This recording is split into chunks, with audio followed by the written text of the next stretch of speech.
जय हिंद, नमस्कार। स्वागत है आपका एक महत्वपूर्ण वीडियो में।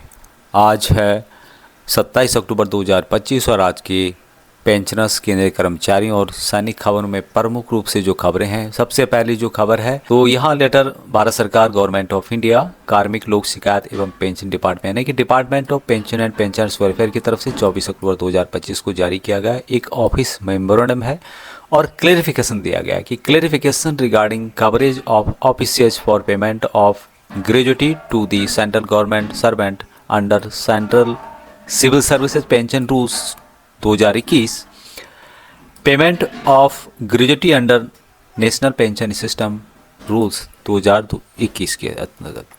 और यहाँ पर इनके द्वारा बताया गया कि हमें जो आरटीआई है उसके माध्यम से कई तरह के क्वेश्चन पूछे जाते हैं रिगार्डिंग ग्रेजुटी के बारे में। तो इन्होंने यहाँ पे बताया है कि जो ग्रेजुटी है मैक्सिमम जो लिमिट है 20 से 25 लाख के बीच में है। Central government civilian employees coverage under central civil services pension rule 2021 and the central civil services payment gratuity under national pension system rule 2021 के तहत जो ग्रेजुटी है 20 से 25 लाख की होगी।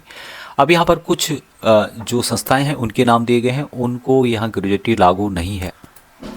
तो यहाँ पर इनके द्वारा बताया गया कि DOPPW however keeps receiving reference oblique RTI applications etc seeking clarification whether the above referred OM payment of gratuity under CCS pension rules in applicable on societies जिसमें कि bank, port, trust, RBI, PSU, autonomous bodies, universities, state government ETC ये इसके अंतर्गत नहीं आते हैं। ये इसमें क्लियर मेंशन किया गया है। अभी मैं इसके एक सार में आपको समझाऊं तो इसमें बताया गया है कि जो लेटर का कुछ हवाला इनके द्वारा दिया गया है 30/5/2024 को, जिसमें केंद्रीय सरकार के सिविल कर्मचारियों के लिए ग्रेजुटी की अधिक सीमा को 20 लाख के बढ़ा करके 25 लाख कर दिया गया था। यहाँ वृद्धि उन कर्मचारियों पर लागू होगी जो केंद्रीय सिविल पेंशन नियम 2021 और केंद्रीय सिविल सेवा राष्ट्रीय पेंशन प्रणाली के तहत ग्रेजुटी का भुगतान नियम 2021 के तहत कवर किए गए। अब यहाँ पर स्पष्टीकरण दिया गया है। स्पष्टीकरण की आवश्यकता क्यों पड़ी? विभाग को अक्सर संदर्भ आरटीआई के आवेदन प्राप्त होते रहते हैं जिसमें यहाँ स्पष्टीकरण मांगा जाता है कि क्या OM और CCM पेंशन के नियम के तहत ग्रेजुटी का भुगतान society, bank, trust, RBI, PSU, सार्वजनिक क्षेत्र के जो उपक्रम हैं, स्वायत्त निकाय, ऑटोनोमस जो बॉडीज हैं, विश्वविद्यालय, राज्य सरकार आदि पर लागू होता है। तो इसके बारे में इन्होंने क्लियर किया है कि पेंशन एवं पेंशनभोगी कल्याण विभाग केवल केंद्रीय सिविल सेवा पेंशन नियम 2021 और केंद्रीय सिविल सेवा राष्ट्रीय पेंशन प्रणाली के तहत ग्रेजुएट का भुगतान नियम 2021 के तहत कवर किए गए केंद्रीय सरकारी जो सिविल कर्मचारियों की पेंशन और अन्य सेवानिवृत्ति लागू से संबंधित नीतियां बनाने के लिए नोडल विभाग है। ये नियम पैरा 2 की में जो लिखित हैं society, bank, trust, RBI, PSU, स्वायत्त निकाय, विश्वविद्यालय, राज्य सरकार जैसे संगठनों के प्रकारों पर लागू नहीं होते हैं। ये बात यहाँ पे क्लियर कर दी गई है। दूसरी खबर भी 8th पे कमीशन को लेकर के और यहाँ पर भी 8वां वेतन आयोग वेतन 10 से 15% तक बढ़ सकता है। पूर्व वित्त सचिव जो कि गर्ग हैं उनके द्वारा यहाँ दावा किया गया था। इसको लेकर के यहाँ पर काफ़ी प्रतिक्रियाएं आई थी। उन्होंने क्या कहा था? वित्त सचिव जो कि सुभाष गर्ग हैं, उन्होंने कहा था कि 8वें वेतन आयोग को लेकर के कुछ चौंकाने वाले सुझाव दिए हैं। उनका मानना है कि केंद्र सरकार इस मुद्दे में ऐतिहासिक बदलाव ला सकती है। सुभाष चंद्र गर्ग के अनुसार आयोग बनाने के बजाय सरकार सीधे प्रधानमंत्री के माध्यम से 10 से 15% वेतन वृद्धि कर सकती है।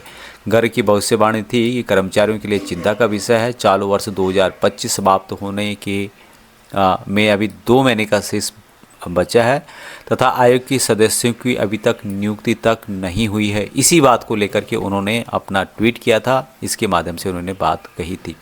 अभी इस बात को लेकर के जो विशेषज्ञ हैं उन्होंने अपनी राय दी है। C कुमार की राय है कि यहाँ अखिल भारतीय रक्षा कर्मचारी महासंघ यानी कि AIDEF की महासचिव हैं जो रक्षा नागरिक कर्मचारियों को प्रतिनिधित्व करने वाले सबसे बड़े ट्रेड यूनियन में से एक है। उन्होंने कहा कि ऐसी संभावना असंभव है, यानी ऐसा हो नहीं सकता है। इसका कारण है कि 8वें वेतन आयोग की घोषणा कैबिनेट के निर्णय के आधार पर की गई थी। सरकार को वेतन आयोग का गठन करना होगा। यहाँ संभव है कि 8वें वेतन आयोग की सिफारिशों के कार्यान्वयन में कुछ महीने देरी हो सकती है, यानी कि कुछ देरी ज़रूर हो सकती है। लेकिन जो उन्होंने यहाँ पर 10 से 15% की बढ़ोतरी की बात की थी बिना पे कमीशन की डायरेक्ट, वो यहाँ पर सत्य नहीं है, ऐसा नहीं हो सकता। अगली खबर, एक बहुत बड़ी डेवलपमेंट हुई यहाँ पर, जो स्पर्श है और एसबीआई है उनके बीच में मीटिंग हुई है। काफ़ी इश्यूज़ जो पूर्व सैनिकों से रिलेटेड होते हैं, पेंशनर से रिलेटेड होते हैं, उनको यहाँ पर सॉल्व करने की बात कही गई है। इसके संबंध में यहाँ पर डिटेल्स दिया गया है। यदि आप इसको पढ़ेंगे तो यहाँ पे बताया भी गया है कि meeting between PCDAP and State Bank of India के बीच में हुई है। मीटिंग का जो उद्देश्य था, आपस में म्यूचुअल कंसर्न से रिलेटेड कोऑर्डिनेशन स्टेबलाइज करना, जो भी ग्रेवेंसेस है पेंशनर्स की उनको यहाँ पर दूर करना।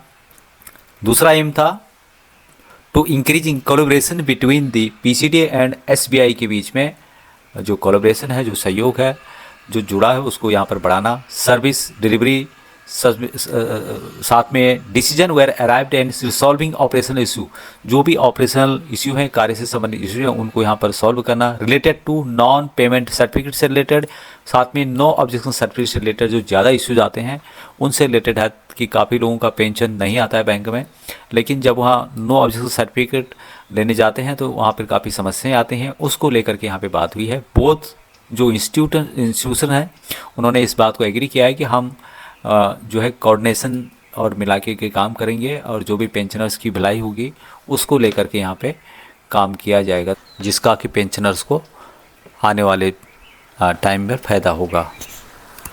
एक और बड़ी खबर है जो कि 8th पे कमीशन के साथ साथ स्वास्थ्य को लेकर के है कि सीजीएसएस की जगह नई इंश्योरेंस स्कीम ला सकती है सरकार। क्या मेडिकल फैसिलिटी में होंगे बड़े बदलाव, और यहाँ पर ईसीएसएस की भी बात की गई है, उसमें भी बदलाव हो सकता है।